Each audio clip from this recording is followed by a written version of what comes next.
Hi friends, నా పేరు మాధవి. నేను ఒక వెల్నెస్ కోచ్ని. ఇదే కమ్యూనిటీలో 5 ఇయర్స్ నుంచి జర్నీ చేస్తున్నాను. ఈరోజు మనం ఒక చిన్న టాపిక్ అనేది తెలుసుకుందాం. అదేంటంటే కనుక యూరిక్ యాసిడ్ గురించి తెలుసుకుందాం. ఎందుకంటే కనుక ఈ సమస్యతో చాలామంది ఇబ్బంది పడుతున్నారు కదా. దాని గురించి చిన్న పాయింట్లన్నీ తెలుసుకుందాం. దానివల్ల మీరు మార్చుకుంటే కనుక ఆ ప్రాబ్లంలోంచి మీరు బయటికి రావచ్చు. ఓకేనా? అసలు యూరిక్ యాసిడ్ అనేది మనకి బాడీలోకి ఎందుకు వస్తుంది, దానిలోంచి మనం ఎలా బయటికి రావాలని దాని గురించి తెలుసుకుందాం. మన శరీరంలో కొన్ని కణాలు పుడుతూ ఉంటాయి, పాత కణాలు అనేది విచ్ఛిన్నం అవుతూ ఉంటాయి. అవునా? ఈ పాత కణాలు ఫ్యూరన్స్గా అనే పదార్థాలుగా విచ్ఛిన్నమై యూరిక్ యాసిడ్గా మారుతాయి. యూరిక్ యాసిడ్ అనేది రక్తం ద్వారా మూత్రపిండాలకు చేరి మూత్రం ద్వారా బయటికి పంపిస్తుంది. యూరిక్ యాసిడ్ అనేది పూర్తిగా బయటికి వెళ్ళిపోతే కనుక ఎలాంటి సమస్య ఉండదు. కానీ అది ఎక్కువైనా మూత్రపిండాల ద్వారా బయటికి పంపించలేకపోయినా, మూత్రపిండాలు ద్వారా బయటికి వెళ్ళలేకపోయినా అది రక్తంలో దాని స్థాయి పెరిగిపోతూ ఉంటుంది. దాని స్థాయి పెరిగిపోతే కనుక అది కీళ్ళల్లో స్ఫటికలుగా మారి, క్రిస్టల్గా మారి చాలా పెయిన్ వచ్చేస్తూ ఉంటుంది. భరించలేనంత పెయిన్ వచ్చేస్తూ ఉంటుంది. ఇది కిడ్నీలో రాళ్ళు కూడా ఏర్పడే అవకాశం కూడా ఉందన్నమాట. చాలామంది చెప్తూ ఉంటారు కదా, కిడ్నీలో రాళ్ళు వచ్చినాయి అని. మనం ఎప్పుడైతే ఈ లోపల ఉన్న వ్యర్థాలు అనేది బయటికి వెళ్ళకోకుండా లోపలే స్టోరేజ్ అయిపోతూ ఉన్నాయో ఈ ప్రాబ్లమ్స్ అన్నీ వస్తాయన్నమాట.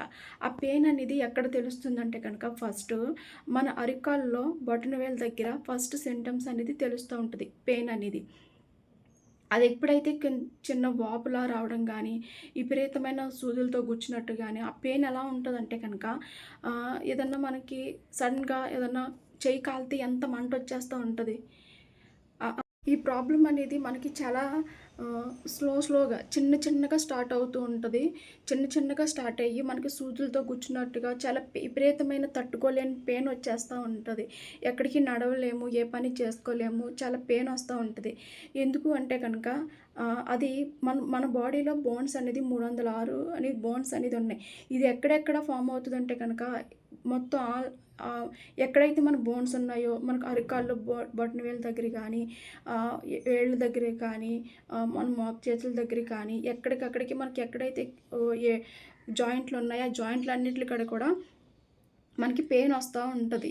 రెడ్ కలర్లో కనిపించడం కానీ, సూదులతో కూర్చున్నట్టు కానీ, మనకి ఫస్ట్ బొటనవేలు దగ్గర అక్కడ చిన్నగా సిమ్టమ్స్ తెలుపుతూ ఉంటుంది. కానీ అవేమీ మనం పట్టించుకోం. అది ఎక్కువైపోయిన దాకా కూడా మనము పట్టించుకోం అనమాట. ఇది ఎందుకు వస్తుంది అంటే కనుక మనం ఫిక్స్ అయిపోతూ ఉంటాం. మన తాతయ్య గారికి వచ్చింది, మా ఫ్యామిలీలో ఉంది కదా, అందుకే నాకు వచ్చింది కదా అని మనం ఫిక్స్ అయిపోతూ ఉంటాం. కానీ ఎప్పుడు కూడా అలా రాదు. వాళ్ళ నుంచి వచ్చేది ఏంటంటే కనుక 30% మాత్రమే. 70% అనేది మన లైఫ్ స్టైల్లోనే ఆధారపడి ఉన్నదనమాట. ఎందుకంటే కనుక ప్రతి ఒక్కరు కూడా చుట్టుపక్కల వాళ్ళకి షుగర్ వచ్చింది కదా, అందుకే నాకు షుగర్ వచ్చేసింది, వాళ్ళకి ఆర్థరైటిస్ ఉన్నాయి నాకు కూడా వచ్చింది కదా అని ఫిక్స్ అయిపోతున్నారు. అసలు మన ఏజ్ ఎంత ఉంది? మన ఏజ్ అనేది 30, 40 ఇలా ఉంటే కనుక ఆ ప్రాబ్లమ్స్ అన్నీ మనకు వచ్చినాయి అంటే కనుక నాకు ఎందుకు ఈ ప్రాబ్లం వచ్చింది అని చెప్పేసి మీరు ఒకసారి అవగాహన అనేది ఉండాలి. అలా కాకుండా అసలు నేనేం మార్చుకోవాలి, నేనేం మార్చుకుంటే నేను ప్రాబ్లం నుంచి బయటకు వస్తానని మనం తెలుసుకోవాలి. ఎందుకంటే కనుక మనకి ఏ ప్రాబ్లం వచ్చినా కూడా మనం తినే ఫుడ్ మీద ఆధారపడి ఉంది. ఎందుకంటే కనుక ఈ ప్రాబ్లం అనేది చాలా విపరీతమైన పెయిన్ వచ్చేస్తూ ఉంటుంది. భరించలేనంత పెయిన్ వస్తుంది. అది ఎవరికైతే భరిస్తున్నారో వాళ్ళకే అర్థమవుతుంది ఆ బాధ ఎలా ఉంటుందో అనేది. ఓకేనా? ఎందుకంటే కనుక మనం తినే ఫుడ్ చాలామంది చేసేది ఏంటంటే కనుక వాళ్ళకి నచ్చిన ఫుడ్ తింటూ ఉంటారు. సపోజ్ మనం ఒక ఫ్రైడ్ రైసే తిన్నామే అనుకోండి, ఆ ఫ్రైడ్ రైస్ అనేది ఎలా తయారు చేస్తారు? అన్నాన్ని వేడి చేసి మార్చి రకరకాల కలర్స్తో రకరకాల కెమికల్స్ అన్నీ అంటే టేస్ట్ కోసం రకరకాలుగా అన్నీ వేసి అవి చేసి మనకి ఇస్తూ ఉంటారు. మనం చాలా హ్యాపీగా సంతోషంగా తినేస్తూ ఉంటాం.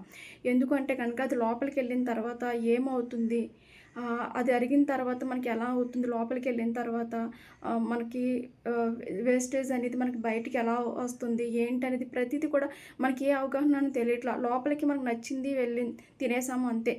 అవునా? చాలామంది ఆల్కహాల్ తాగుతూ ఉంటారు, స్మోక్ చేస్తూ ఉంటారు, రకరకాలుగా మెడిసిన్ అనేది ఎక్కువగా యూజ్ చేస్తూ ఉంటారు. ఇలా చేయడం వల్ల ఏమవుతుందంటే కనుక మెడిసిన్ ఎక్కువగా యూజ్ ఎన్ని చేసినా కూడా చాలామంది చేసే పొరపాటు ఏంటంటే కనుక బాడీకి తగినంత వాటర్ అనేది ఇవ్వరు. ఎప్పుడైతే బాడీకి వాటర్ ఇవ్వరో ఆ లోపల ఉన్న స్టోరేజ్ అయిపోతూ ఉంటుంది. లోపలికి పంపిస్తాం తప్ప లిక్విడ్ రూపంలో మనము వాటర్ అనేది మనం ఇవ్వము. ఎప్పుడైతే మనం ఇస్తూ ఉంటామో లోపల ఉన్న వ్యర్థాలు అనేది బయటకు వస్తాయన్నమాట. ఎప్పుడైతే మనం వాటర్ ఇవ్వమో ఆ లోపలే వ్యర్థాలన్నీ స్టోరేజ్ అయిపోయి అవి రకరకాలుగా యాసిడ్గా మారిపోవడం కానీ రకరకాల ఇన్ఫెక్షన్స్ రావడం కానీ జరుగుతూ ఉంటుంది.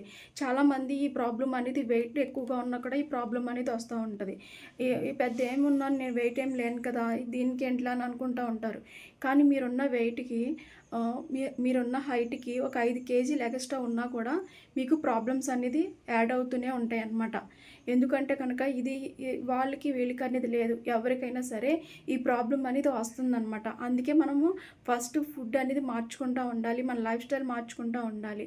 ఏం తినాలి, ఎంత తినాలి, ఎప్పుడు తినాలి అనే దాని మీద మనకు ఒక అవగాహన అనేది ఉంటే కనుక మనం తిని ఫుడ్ మార్చుకుంటూ ఉండాలి. నాన్ వెజ్ అనేది తగ్గించుకుంటూ ఉండాలి. ఈ ప్రాబ్లం వచ్చిందంటే కనుక నాన్ వెజ్ని కొన్ని రోజులు దూరం పెట్టాల్సిందే. ఎందుకు అంటే కనుక వాటిని మనం దగ్గరికి రానిచ్చామంటే ఈ ప్రాబ్లం అనేది మనకి ఎక్కువైపోతూ ఉంటుంది.